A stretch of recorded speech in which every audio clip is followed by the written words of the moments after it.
Hola, un cordial saludo para todos. Bienvenidos a este podcast acerca de el recurso jurídico de habeas corpus. Para mí, Juan Manuel Jaramillo y mi compañero Emir Borja, es un placer estar aquí. Y en nombre del grupo de monitores de la Facultad de Derecho UDM, esperamos que este podcast sea de utilidad para todos y logren orientarse con respecto al recurso de habeas corpus, que me parece que es demasiado necesario hablar de este recurso en esta época tan turbulenta, en esta época de turbulencia política, y que hay muchas retenciones que pueden ser ilegales. Pero, ¿qué es el habeas corpus? El habeas corpus es un recurso jurídico que se puede interponer cuando una persona está siendo retenida ilegalmente y se le estén vulnerando garantías procesales para que sea liberada inmediatamente con la presentación de este recurso. Por lo tanto, es muy importante hablar de este recurso actualmente. Emir, ¿qué nos puedes contar? Bueno, me gustaría contextualizar el podcast hablando un poco de la historia del recurso de habeas corpus, porque es necesario entender el pasado para comprender el presente y construir el futuro. Entonces, el primer antecedente del que me gustaría hablar sería la Carta Magna en Inglaterra. Pese a que hay muchos autores e investigadores de las áreas de humanidades que dicen que existían principios parecidos al habeas corpus en la antigüedad, incluso en Roma, considero que el precedente más importante es la Carta Magna de Inglaterra. Emir, pero por favor, dinos, ¿qué pasó con la Carta Magna en Inglaterra? ¿Por qué tiene que ver con el habeas corpus? Ilústranos, Emir. Se acuerda que las personas no van a poder ser detenidas de manera arbitraria, como era común en la Edad Media y en la Antigüedad, en, en todos los países o estados que tenían regímenes monárquicos. Entonces, en Inglaterra había un rey, Juan Sin Tierra, que tenía una fuerte enemistad con la nobleza. No olvidemos que en la Edad Media habían grupos sociales que eran de élite, igual que en la actualidad, y que tenían cierto poder en comparación al resto de la población. Y Juan Sin Tierra realizó muchas detenciones de manera arbitraria. Por tanto, por presión y por un montón de acontecimientos y sucesos que pasaron en esa época, terminó creándose el documento de la Carta Magna donde se prohibía que el rey pudiera detener de manera arbitraria a las personas. ¿Y qué pasó con Juan Sin Tierra? Como decía nuestro compañero Emil, Juan Sin Tierra era un rey que es conocido por su arbitrariedad y por su absolutismo, aunque en esa época no se hablaba de absolutismo. Inglaterra venía de un rey que era muy bueno, que era Ricardo Corazón de León, y pasó a Juan Sin Tierra, que era un rey impopular, un rey que no calaba en el pueblo, y que tuvo muchas disputas con los nobles, y tal como nos decía Emir, el Juan Sin Tierra hizo muchas detenciones ilegales. ¿Y qué eran detenciones ilegales? Que vos estabas tranquilo en tu casa y llegaban los guardias de rey, te cogían, no te decían por qué te cogían y te llevaban a la cárcel para ser ejecutado después. Entonces los nobles y el pueblo en general estaban muy preocupados por esta situación. Y debido a toda la turbulencia política, a la rebelión de los nobles contra Juan Sin Tierra, se estableció un documento llamado la Carta Magna. En la Carta Magna, los nobles querían asegurarse de que Juan Sin Tierra no los volviera a detener ilegalmente y tampoco a sus generaciones venideras. Entonces acordaron que las detenciones no iban a ser ilegales y que se iba a tener cierta garantía para los detenidos ilegalmente, que es que no se pasará cierto tiempo, no se pasará cierto tiempo retenido ilegalmente y que se pudiera ser liberada la persona. Emir, pero no solamente tenemos un antecedente en Inglaterra, también vamos a tener otros antecedentes muy importantes, como por ejemplo, ¿Tú me podrías ayudar con otro antecedente que conozcas, que cronológicamente sea posterior al caso de Inglaterra? claro, Emir, hay un antecedente muy importante, porque vamos a hablar ya de la nación hija de Inglaterra, de Gran Bretaña, los Estados Unidos de América. Los Estados Unidos de América también forman un antecedente muy importante para el habeas corpus, ya que como adquirieron las costumbres de su nación progenitora, Inglaterra, en la Constitución estadounidense de 1782, producto de la Guerra de Independencia, también se va a establecer el derecho de habeas corpus. El derecho de habeas corpus que se había heredado desde la Carta Magna.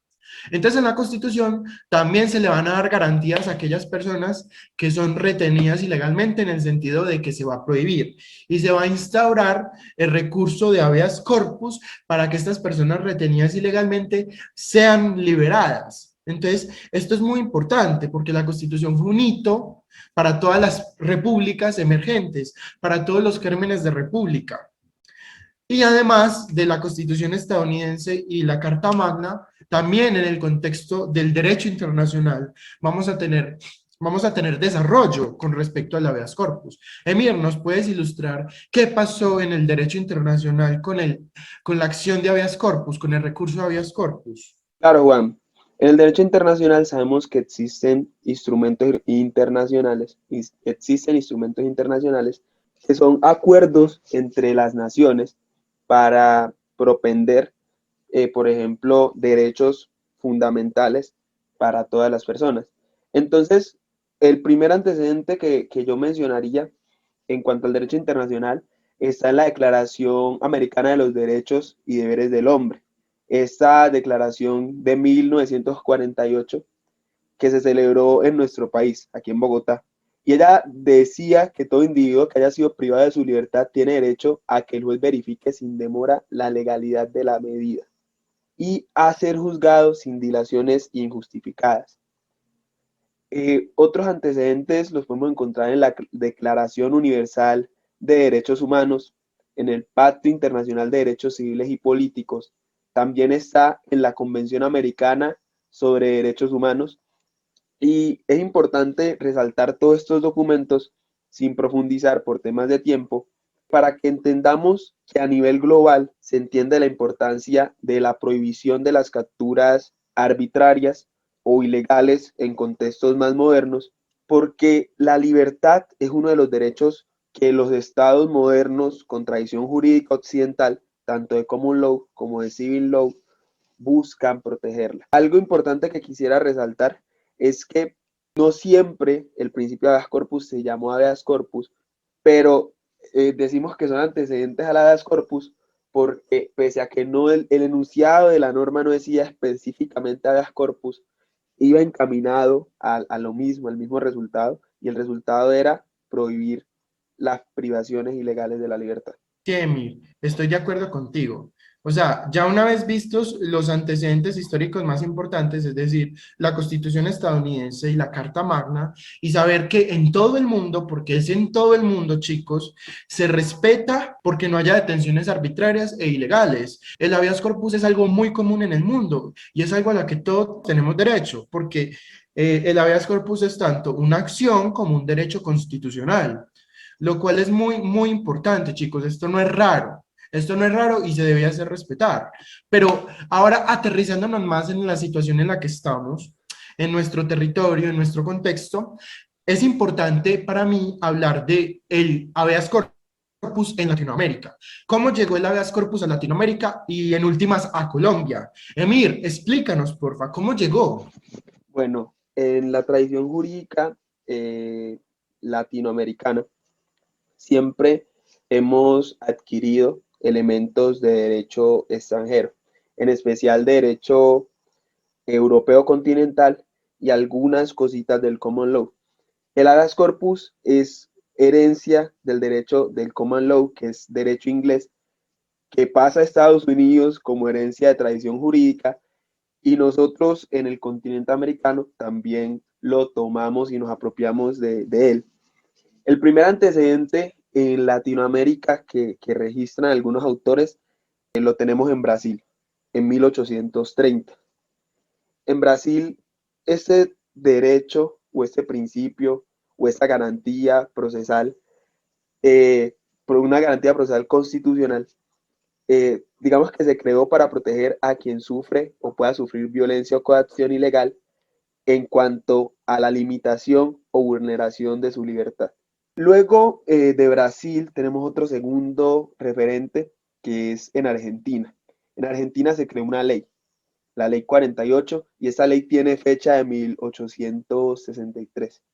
Y así fue contagiando el germen de este principio. Tengamos en cuenta que los países sudamericanos y latinoamericanos también en general tuvieron muchos procesos de gobiernos de facto, y es común que en los gobiernos de facto, en las dictaduras, se limiten derechos fundamentales que en los estados modernos no tendría sentido se limitaran con la arbitrariedad y la fuerza que utiliza el Estado al utilizar sus fuerzas militares para dominar a la población, básicamente. Después de Argentina, tenemos un antecedente en Perú, pues se habla de la figura por primera vez en 1897.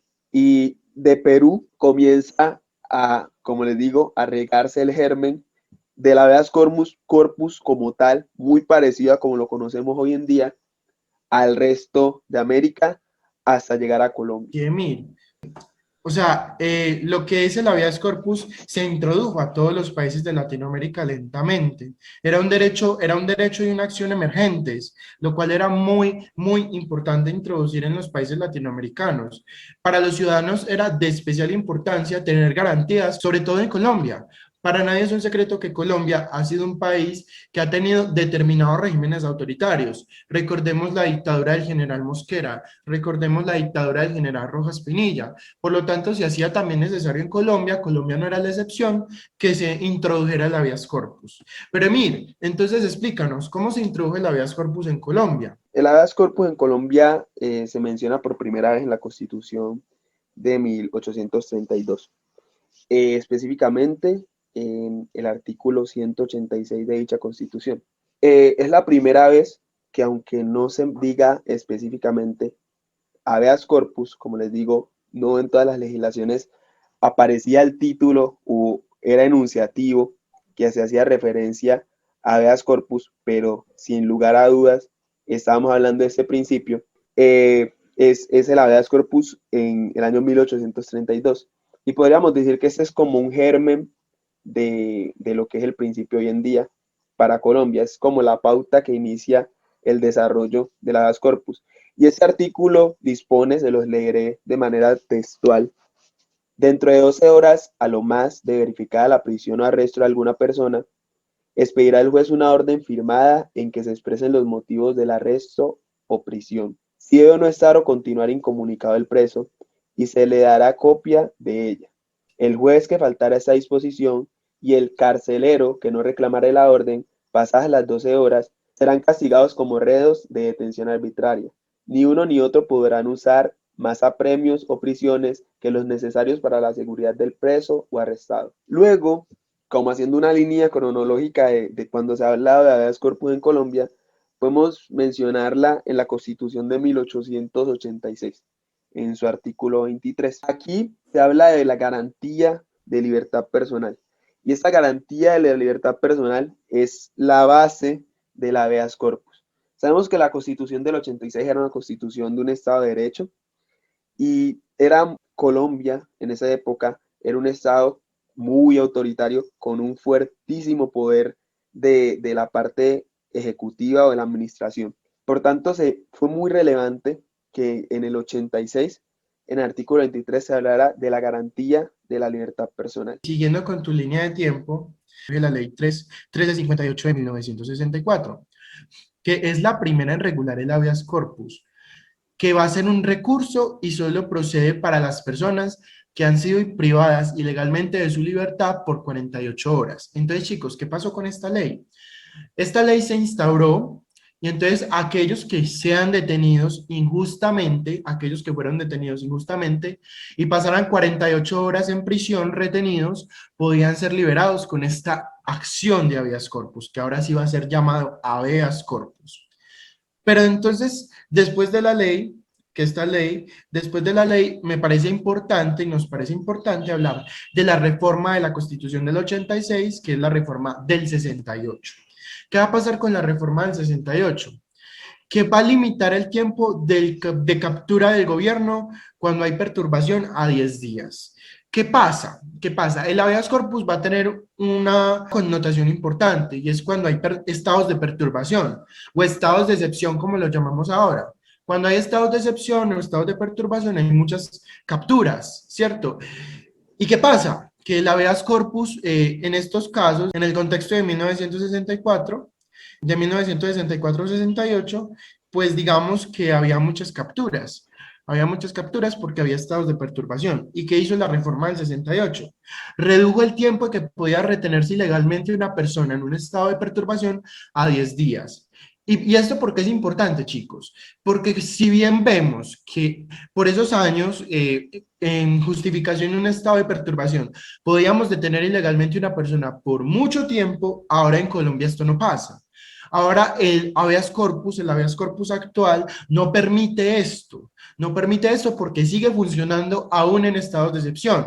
Por ejemplo, si un presidente decidiera declarar un estado de conmoción interior, el recurso de habeas corpus podría seguir siendo instaurado por los ciudadanos en caso de que sean detenidos arbitrariamente en virtud de este estado de excepción. Por lo tanto, es importante hablar de eso. Por último, tenemos el Código de Procedimiento Penal del 71, que también vuelve a mencionar el habeas corpus. Entonces, chicos, vamos a tener una línea cronológica normativa, pero digamos que no se había instaurado el habeas corpus como el recurso que tenemos ahora.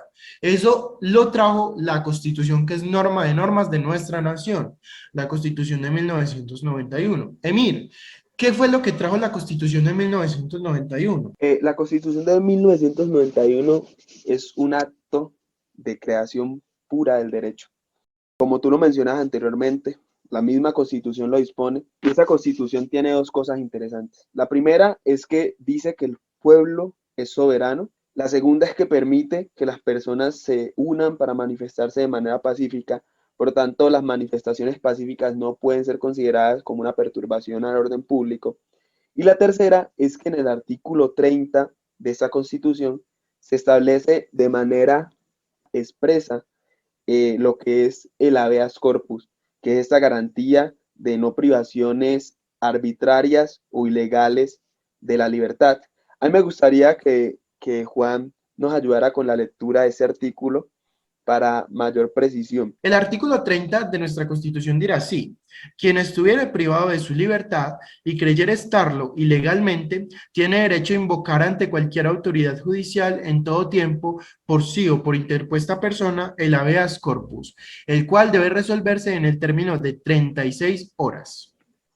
Ahora yo quisiera hablar, si me lo permites, Juan, y si el tiempo nos da, si no llevamos mucho tiempo, hablar sobre los antecedentes jurisprudenciales que nos ha demarcado la Corte Constitucional que nació con la Constitución de 1991. Y es que me parece muy importante, ya que la Corte Constitucional siempre ha buscado salvaguardar eh, la soberanía popular instaurada en la Constitución. Sabemos que la Corte Constitucional es la protectora de la Constitución. Y hablar de dos sentencias que yo pienso que son muy relevantes para entender lo que la Corte decía que es el habeas corpus hoy y entender también, valga la redundancia, cómo funciona el día de hoy.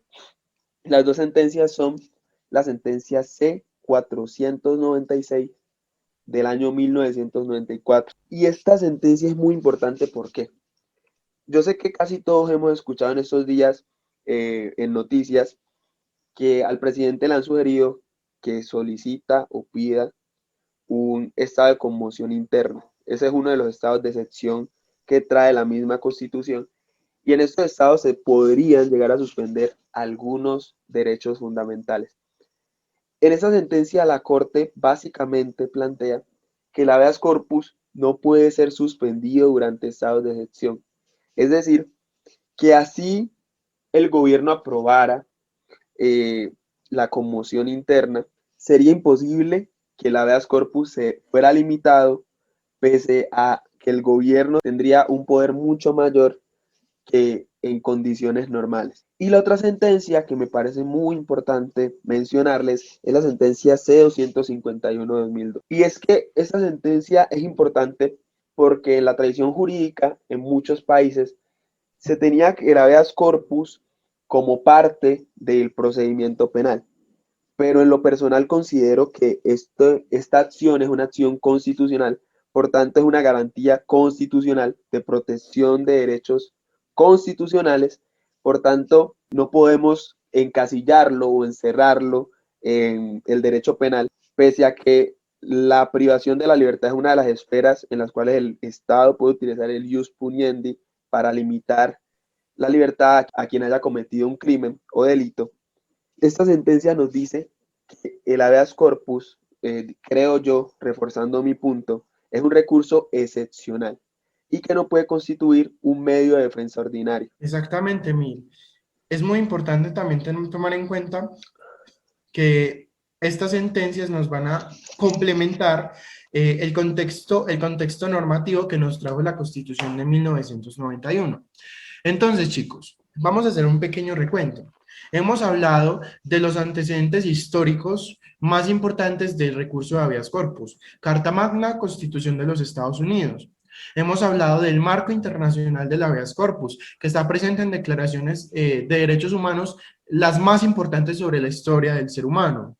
Hemos hablado cómo el habeas corpus penetró en América Latina y a su vez fue contagiando a cada país de América Latina que tenía la necesidad de controlar a sus estados autoritarios, a sus estados arbitrarios, y que esto también era necesario en Colombia, y cómo Colombia fue construyendo una línea normativa y constitucional que habló del habeas corpus. Hablamos del habeas corpus actualmente y cómo la Constitución del 91 y las sentencias de la Corte Constitucional se unen para darnos un concepto de habeas corpus y unos aspectos de habeas corpus que son muy importantes. Sin embargo, ahora tenemos que hablar concretamente del recurso de habeas corpus, de qué es, de su procedimiento, de por qué es tan importante, cuáles son sus fines y funciones dentro de la sociedad colombiana. Porque, chicos, el habeas corpus no es un recurso cualquiera, es uno de los recursos más importantes que tiene el ciudadano colombiano, a pesar de su carácter excepcional. Juan, antes de que inicie a hablar del procedimiento, me gustaría hacer un pequeño paréntesis, porque la idea de este podcast es, digamos que lograr hacer que las personas que escuchen, pese a no tener una formación jurídica, entiendan qué es el habeas corpus.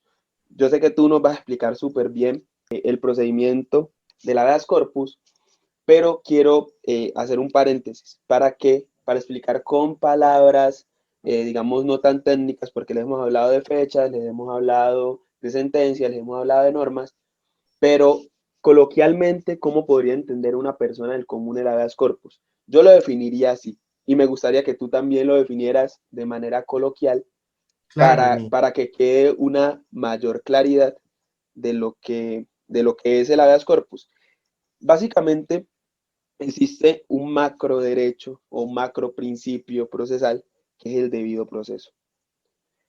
Para que a una persona se le limite la libertad, digamos que la forma correcta es que a ti te capturen en flagrancia o que haya sido condenado por el derecho penal, que es el ius pioniendi, en nombre del Estado. Entonces, voy a definir estas dos cosas.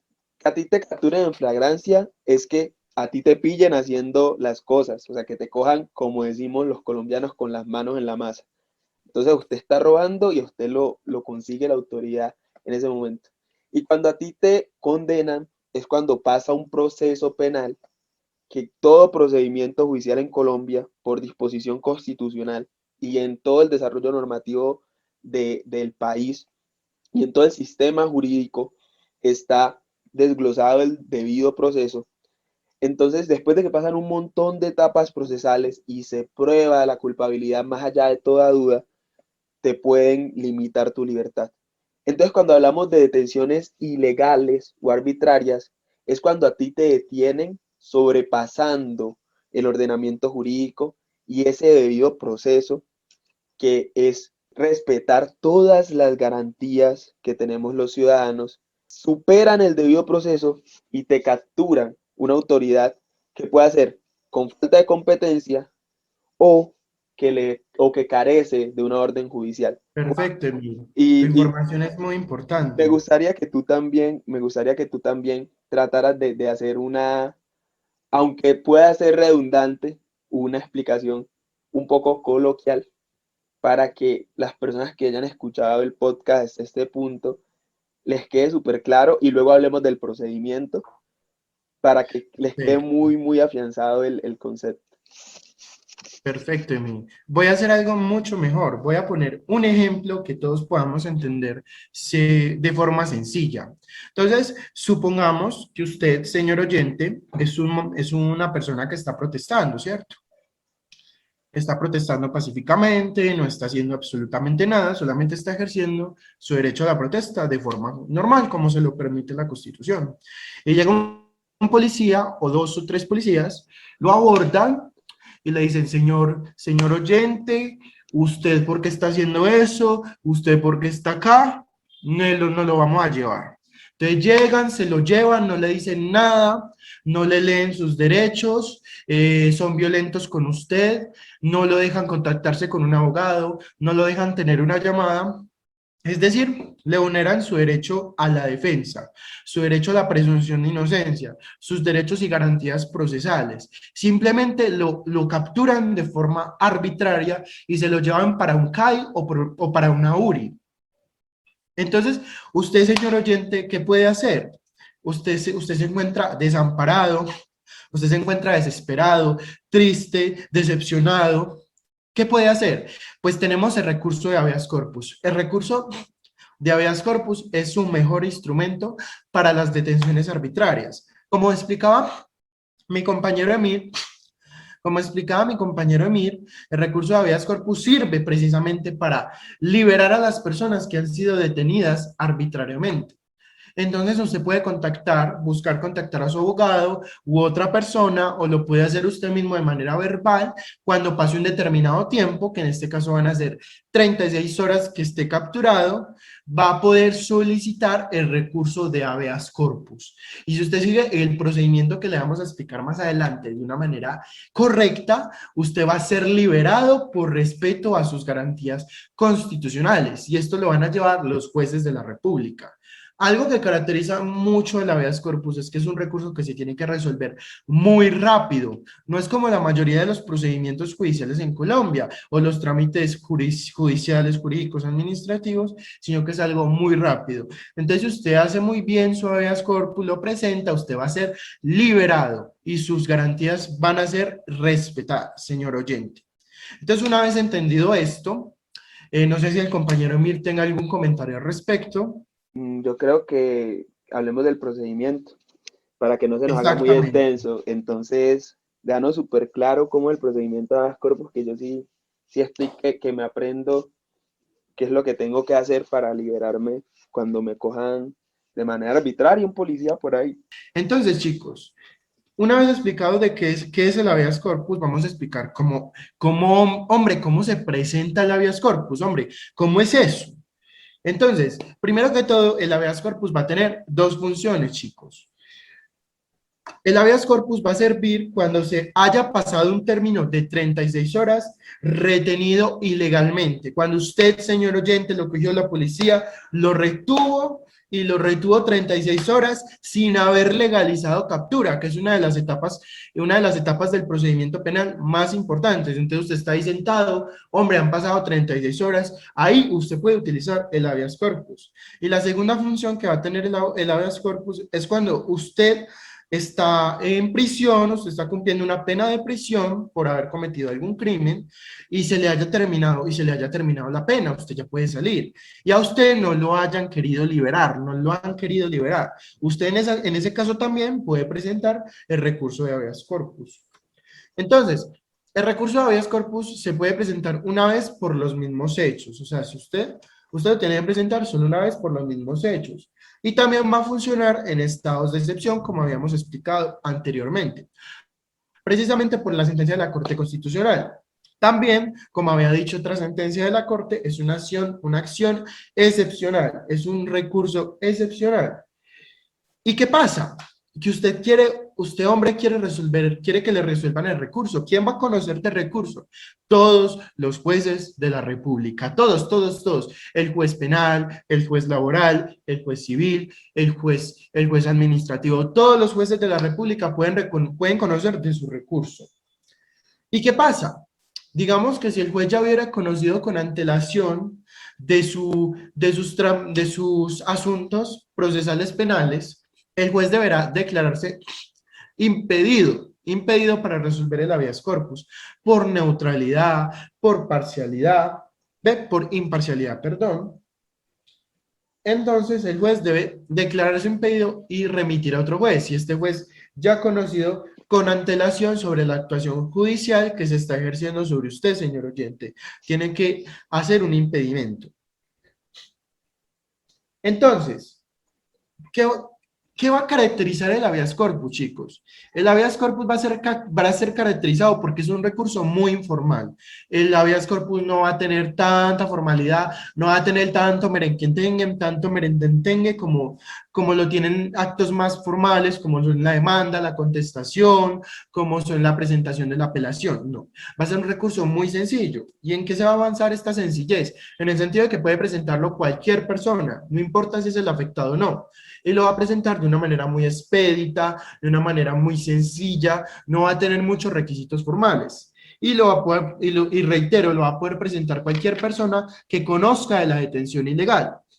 Pero, compañero Emir, es importante que sepamos el contenido de la petición. Y para esto debemos remitirnos a la ley 1096 de 2006, que nos habla del recurso habeas corpus. Es la ley del habeas corpus. Y en su artículo cuarto nos va a explicar el contenido de la petición que debe tener. Compañero Emir, ¿nos puedes leer, por favor, este artículo cuarto? Claro, antes de leerlo, me gustaría aclarar que así falte alguno de estos requisitos, no es razón para decir que no se va a dar la garantía o la protección a la libertad. Entonces, los requisitos que el artículo cuarto trae es que en el habeas corpus debe decirse el nombre de la persona en cuyo favor se instaura la acción. Como segundo, las razones por las cuales se considera que la privación de la libertad es ilegal o arbitraria, que lo hemos repetido todo el podcast. La fecha de reclusión y el lugar donde se encuentra la persona privada de la libertad. Esto es muy útil para efectos de contabilizar el tiempo en que ha estado privado de la libertad. También si se conoce nombre y cargo del funcionario que ha ordenado la privación de la libertad de la persona o personas cuyo favor se actúa. Esto también es importante, ya que el funcionario público que realice una detención ilegal o arbitraria puede correr el riesgo de ser una causal para iniciar un proceso disciplinario en su contra. Además de esto, también tenemos que decir el nombre, documento de identidad y lugar de residencia del solicitante. Y como sexto punto tenemos la afirmación bajo juramento, en la cual se debe decir que el juez, que ningún otro juez ha asumido el conocimiento de la solicitud de habeas corpus o ha decidido sobre la misma. Es muy importante saber el contenido de esta petición. Y solamente son 6 numerales, chicos, por eso es tan sencillo. Unos requisitos de una demanda son como 12 numerales. 12 numerales, 12 requisitos y dentro de los requisitos hay más requisitos. Este recurso es muy sencillo, precisamente por la urgencia de recurso. Por la urgencia de recurso, porque esto se tiene que resolver rápidamente. Usted está privado de su libertad, usted está mal, usted está en condiciones malas, necesita liberarse. Por eso es que debe hacerse de una forma muy sencilla. Entonces, ¿qué va a pasar cuando usted llega y presenta recurso? Vea mi recurso de habeas corpus, llena todos los requisitos y el juez lo tiene. El juez va a tener que resolver este recurso de habeas corpus en un término de 36 horas, porque un juez que se tarde resolviendo un recurso de habeas corpus va a ser susceptible de investigaciones disciplinarias, porque esto va a constituir una falta disciplinaria. ¿Qué pasa? Otra cosa, el recurso de habeas corpus se puede invocar en cualquier momento una vez pasen los términos de la pena de prisión o el término de 36 horas que les mencioné anteriormente. Entonces, se puede presentar en cualquier momento, cualquier persona lo puede presentar en mi nombre, yo lo puedo presentar de forma verbal, de forma escrita, y va a llegar al juez, y el juez lo va a tener que resolver muy rápido. El juez no es susceptible de recusación, que es la recusación hombre. ¿Qué es eso? Es cuando un juez tiene alguna implicación con la persona que está pidiendo el habeas corpus, tiene alguna implicación. El juez es el enemigo, el juez es el amigo, el juez es familiar. Eso no se puede hacer porque eso afectaría su imparcialidad como juez. Por lo tanto, se tiene que aplicar un acto que se llama recusación. Entonces, en este caso de recurso habeas corpus no va a haber recusación, solo existirá el impedimento, que es cuando el juez considere que algo puede afectar su imparcialidad, se declara impedido y pasa el caso al otro juez. También el juez, en medio del trámite del habeas corpus, puede entrevistarse con el detenido, y hacerle preguntas, o puede prescindir de la entrevista. Pero argumentando por qué prescindió de la entrevista en el auto que va a resolver el habeas corpus.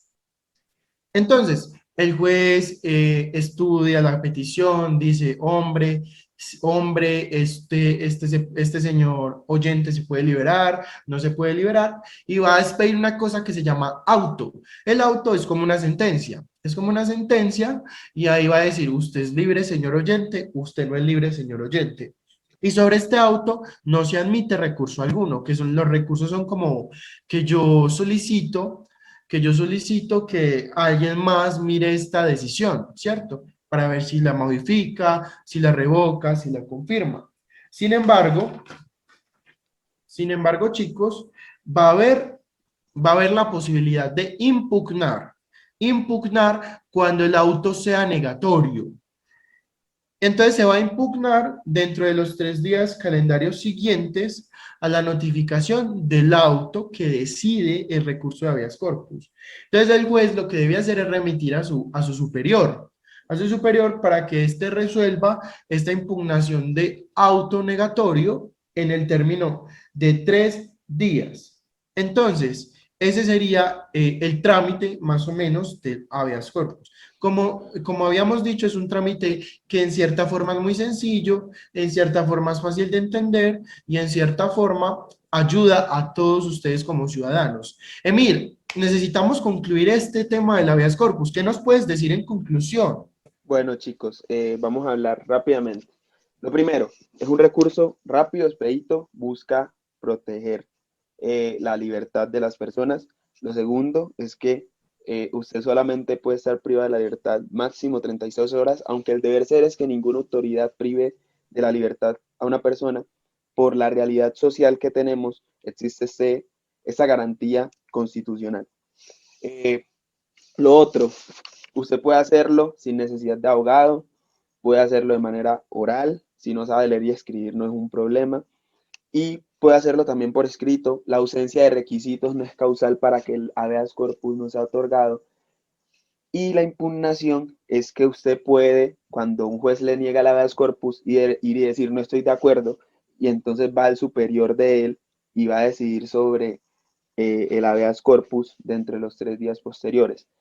Creo que es muy importante, ya no solo hablando del habeas corpus, sino en general, de las acciones constitucionales, de las garantías constitucionales para proteger los derechos fundamentales y en general todo el catálogo de derechos que trae la Constitución de 1991, que es bastante amplio, es que debemos tratar de buscar medios para aprender cómo defender nuestros derechos, en especial el derecho de la libertad, que para muchos autores es el único derecho fundamental, además de la vida, que permite desarrollar todos los demás. Porque si tú no eres libre, tú no puedes estudiar. Si tú no eres libre, tú no puedes trabajar. Si tú no eres libre, no vas a gozar de una buena salud psicológica. Entonces, este principio, esta garantía, este derecho, porque la habeas corpus tiene muchas esferas, al igual que todas las garantías constitucionales, es de gran importancia para cada ciudadano. Yo creo que todos deberíamos conocer un poquito de la Constitución, ¿no, Juan? Sí, Emir, estoy de acuerdo contigo. Y también tenemos que tomar en cuenta que nadie, por más poder que tenga, es superior a la Constitución y a las leyes de Colombia, por más poder que tenga. Y nadie puede, a usted, señor oyente, retenerlo de la libertad, retenerlo en su libertad sin justa causa. Nadie es superior a la Constitución, nadie es superior a las leyes. Y el que les diga lo contrario no conoce nada sobre Colombia. Por lo tanto, el recurso de habeas corpus es una de muchas garantías que vamos a tener.